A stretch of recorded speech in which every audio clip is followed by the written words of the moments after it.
Evil Requiem, it usually means your GPU doesn't meet minimum requirements. Drivers are outdated. DirectX Vulkan issue. Game is using the wrong GPU, especially on laptops. Corrupted game files. Here's how to fix it. Here's number 1. Check minimum GPU requirements. First, make sure your graphics card supports DirectX 12, shader model 6.0 plus, at least 4GB VRAM, usually required for modern RE Engine games. If you're using Intel HD 4000 4600, not supported. Very old NVIDIA 600-700 series, likely not supported.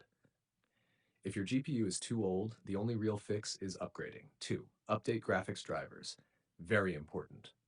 For NVIDIA, go to GeForce Experience or download from NVIDIA official site. Choose Clean Installation.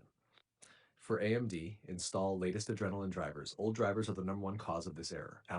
3. Force game to use dedicated GPU laptop fix. If you have Intel plus NVIDIA, method.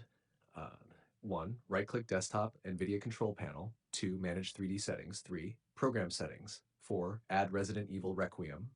5. Select high-performance NVIDIA processor, or Windows settings, system, display, graphics, add game, set to high performance. National 4, add launch option, DX12 fix. Some users fix it by forcing DirectX in Steam. Right-click game, properties, launch options. You can see the code in our conversation history, or try. You can see the code in our conversation history. Number 5, verify game files, Steam, library, right-click game, properties, installed files, verify integrity. Corrupt files can trigger false GPU errors. Number 6, update Windows. Make sure you're on Windows 10, 22H2, or Windows 11 latest build. Old Windows builds may lack DX12 components. 7, disable Integrated Graphics Advanced Fix, Device Manager, Display Adapters.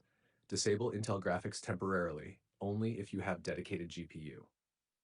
If still not working, your GPU may not support required DirectX features, not support Vulkan, be below minimum VRAM requirement. In that case, unfortunately, there's no software fix.